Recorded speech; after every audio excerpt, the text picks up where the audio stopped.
This exercise is one you will wish you'd definitely done sooner. It's really effective for helping you load your backswing in terms of the hips and the downswing in terms of the hips a lot more effectively than you currently do.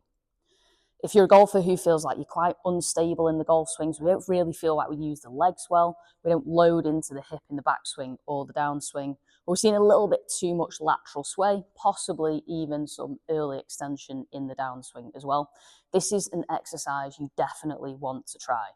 It works for golfers of every ability level, so there's no reason not to give it a go. I'm Natalie, welcome back to the gym, so let's get started. So I'm going to demonstrate this exercise, firstly starting with the downswing, which is a little bit different to what I normally do. We normally always start with the backswing, but purely because the angle is a little bit easier to see, we'll start with the downswing, and then we'll take a little look at the backswing afterwards as well. So we need the good old foam roller. If you've not got a roller, an exercise ball or a gym ball, a light medicine ball will also work quite well. Wall, something to lean on firstly.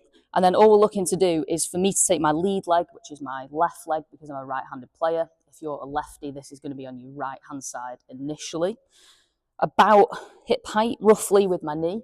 And then the roller's just going to slot alongside me, just resting on the outside of my thigh. As best you can with a bit of balance, it's not that easy. Just try and get nice and straight on the opposite leg, the trail leg here. So you should feel a little bit of pressure through this foot that's on the ground.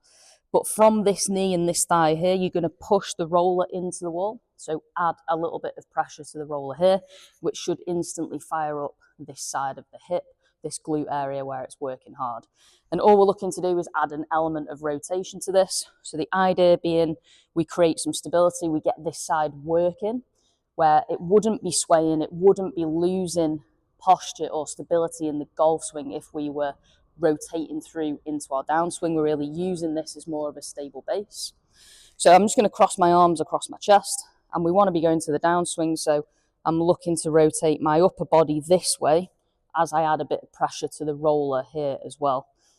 Back to the middle, and then just rotating that upper body across towards the roller. So as you do this, you're looking to keep this leg nice and straight and strong. You can feel this hip working as well quite a lot here on this side with the glute. And then we're adding some pressure to this roller, about 5 out of 10 in terms of strength. And you're always keeping this pressure on here because it's this hip we want to open up, fire up, get it working. This is the way we would load through into that downswing position. If you want to add a bit more momentum, you could add a slight turn here towards the backswing and then create that full rotation across into that downswing position. So when you make the rotation, you're not looking to turn really as far as you can, you're trying to keep it controlled and steady. So it's just a subtle turn all the way through to the left without dropping the roller. So the roller is great for a couple of reasons here. One being we fire up that lead hip, the area that we're trying to rotate into, trying to put our power and force into in the downswing. But also we have that balance and stability element as well, in the sense that if I've got my roller in position here and I start to try to sway as I create that backswing turn there, I'm going to lose the roller.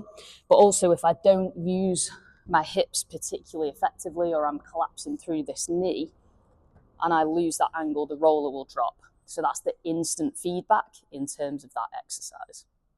This video is sponsored by GX Golf Gloves, quality gloves worn by tour pros and elite amateurs. Don't forget to get yours online at gxgloves.com, and you can use the code PRO10 for 10% off. Just to have a little look at the backswing position, the principle is exactly the same. I've just got the roller now on the outside of my opposite thigh, so my right-hand side for me being a righty. So make sure you add some pressure to this roller, standing tall on the opposite leg, and then we're just rotating towards the roller, towards the wall, as far as you feel you can, but in terms of a natural rotation. The key here is to hold the lower body really strong, add some pressure to the roller to fire out up that outside hip. This is where the work is being done. Make sure this is slow, controlled, and smooth. For this exercise, I'll be aiming for something around 5 to 10 reps on each side. So you're going to do the backswing position first, and then the downswing position second, with the changeover of the foam roller on each side of the legs. So you're always hitting that outside position of the hip.